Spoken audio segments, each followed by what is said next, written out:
Class +2 के अंदर discuss करेंगे रिफाइनिंग ऑफ मेटल्स। अभी तक हमने इस चैप्टर के अंदर जो डिस्कस किया है वो स्टार्टिंग में हमने किया कि भी ओर और मिनरल्स क्या होती हैं, how can we obtain the metal from their ores, उसके लिए crushing, grinding, concentration of ore, calcination, roasting, उसके बाद जो है reduction of metal oxide into free metal.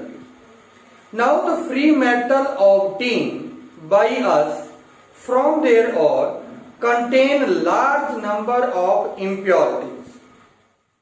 उसके अंदर बहुत सारी इम्प्योरिटीज होती हैं। These impurities should be removed from the metal. ये impurities जो हैं वो मेटल से रिमूव की जानी चाहिए। How can we remove these impurity from the metal? उसके लिए हम कुछ मेथड अपनाते हैं and these method are known as refining method. Today we will discuss about these refining method. अब सबसे पहला क्वेश्चन ये राइज होता है जो आपके एग्जाम में पूछा जा सकता है।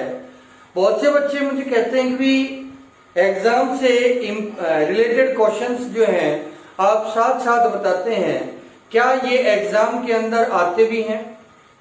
बच्चे आप पिछले 10 साल के अपने बोर्ड के पेपर उठा के देख लो, इन चैप्टर से रिलेटेड जो भी क्वेश्चन आए हुए हैं 70% क्वेश्चन मैं यहां पर आपको बता देता हूं कि भी ये क्वेश्चन आपके एग्जाम के लिए इंपॉर्टेंट है और आपके एग्जाम में पहले पूछा जा चुका है। तो आप ये मान के चले मैं लगभग क्वेश्चंस आपको साथ के साथ यहां पर ऑनलाइन रिकवर करवा दूंगा। रिफाइनिंग किसे कहते हैं? A method by which impurities are removed out from the crude metal। एक ऐसा प्रोसेस जिसके द्वारा हम impurities को दूर करते हैं क्रूड मेटल से, उसको बोलते हैं हम रिफाइनिंग मेथड। अब रिफाइनिंग मेथड्स की अगर मैं बात करूं तो different refining method are used because metal do not have same properties, they have different nature. So according to the nature of metal, we use the different refining method. हम एक ही method लगा सकते हैं कब? जब सभी मेटल की nature एक जैसी हो।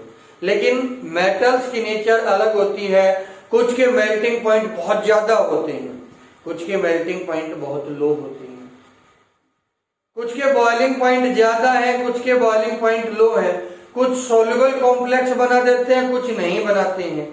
On the basis of these property, we divide these methods into following categories. सबसे पहला है distillation method. Zinc, mercury and cadmium are obtained by this method, and this method is based upon the principle that metal have low boiling point and impurities have high boiling point. Metal का boiling point लो हो और impurity का boiling point high हो, ये method इस बात के ऊपर डिपेंड करता है। Metal is taken into a retort.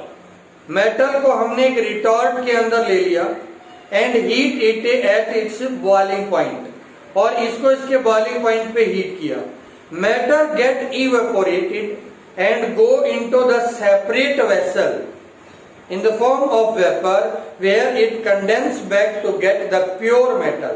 जहां पर हम इसको ठंडा करके प्योर मेटल में कन्वर्ट कर सकते हैं। impurities are left behind into the retort। जो आपकी impurity है वो रिटॉर्ट के अंदर रह जाएंगे। दूसरा जो मेथड है आपका वो लिक्वेशन मेथड है, and this method is based upon the principal that impurity have more melting point than metal।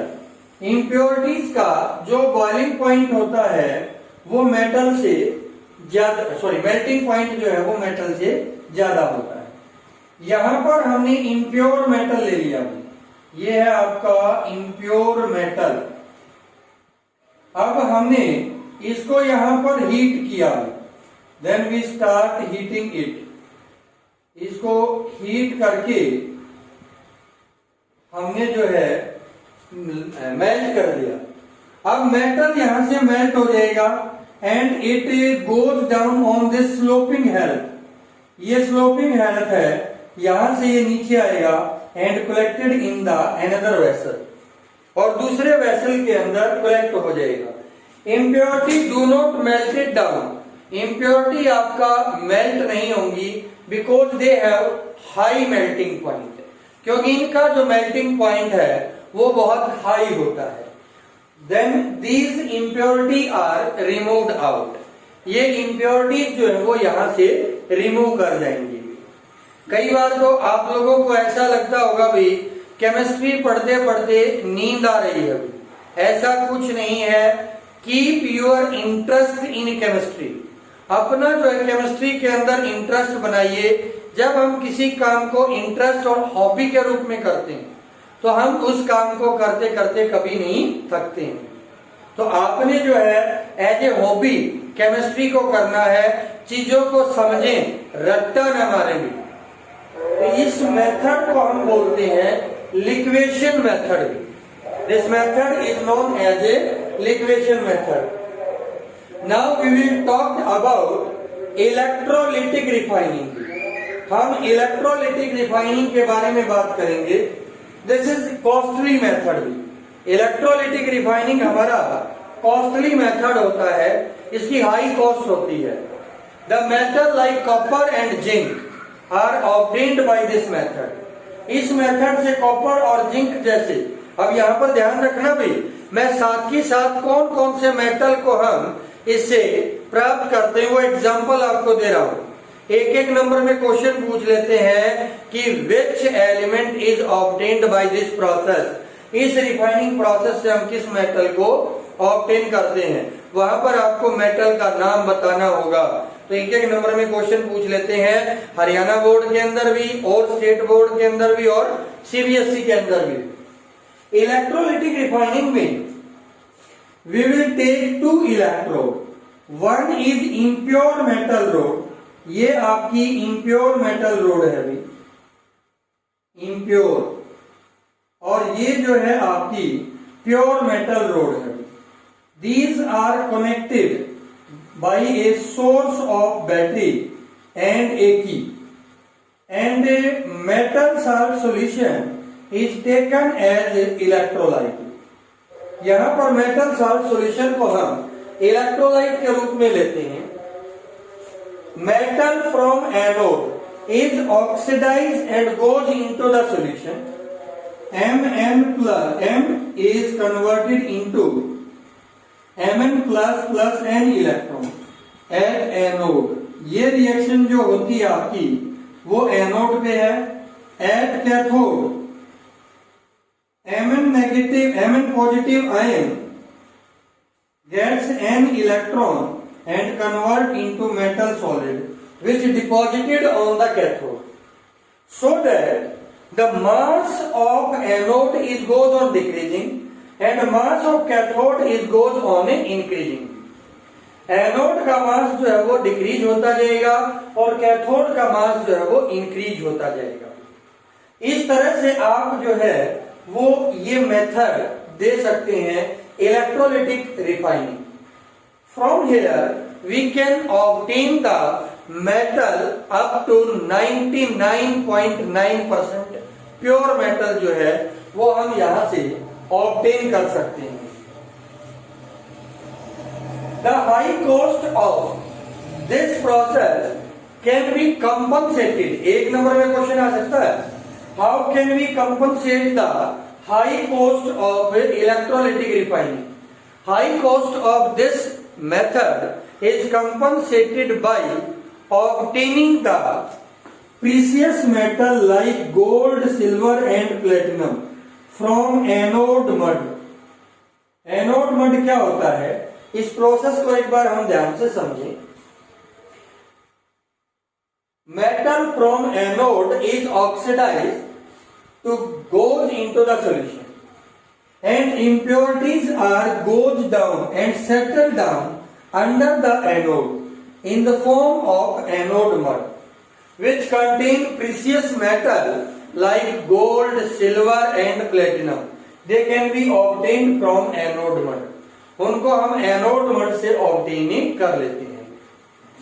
Zone refining, this method is based upon the principal that impurity are more soluble into the liquid state than in the solid state। impurity जो है वो liquid state के अंदर ज्यादा soluble होती हैं और solid state के अंदर कम soluble होती हैं। तो यहां पर metal rod is taken into a pipe, यहां इस पाइप के अंदर हमने ये metal rod ले ली, ये है metal rod, इस पाइप के अंदर ले ली, एंड ए मूविंग हीटर, ये आपका मूविंग हीटर है जो हमने इसके नीचे लगा दिया। If temperature is increase metal above this heater, इस हीटर के ऊपर जो मेटल है वो मेल्ट हो जाएगा, लिक्विड में कन्वर्ट हो जाएगा। Then we move this heater to the next zone, क्योंकि यहां पर जोन बन जाएंगे आपके। अगली जोन में मेटल मेल्ट होना शुरू होगा, पहले जो जोन था उसमें मेटल सॉलिडिफाई होना शुरू हो जाएगा। अब इम्प्योरिटी जो है वो लिक्विड में ज्यादा डिजोल्व होंगी, ये इम्प्योरिटीज आगे आ जाएंगी। इस तरह से आप इस हीटर को मूव करते रहेंगे, impurities are collected on one end, they can be decant off, जहां से इनको बाहर निकाल दिया जाता है। In this way you can get the pure metal, आप जो है प्योर मेटल जो है वो यहाँ से ऑब्टेन कर सकते हैं। जर्मेनियम, सिलिकॉन, आपका गैलियम, इंडियम, ये मेटल इस मेथड के द्वारा प्योरीफाई किए जाते हैं। Vapour phase refining, this method is based upon two things.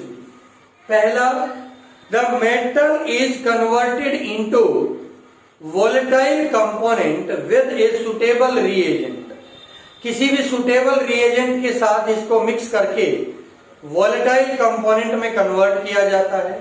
दूसरा, the volatile component of the metal can easily decompose to give the free metal, जो volatile component है वो आसानी से टूटकर आपको फ्री मेटल दे दे।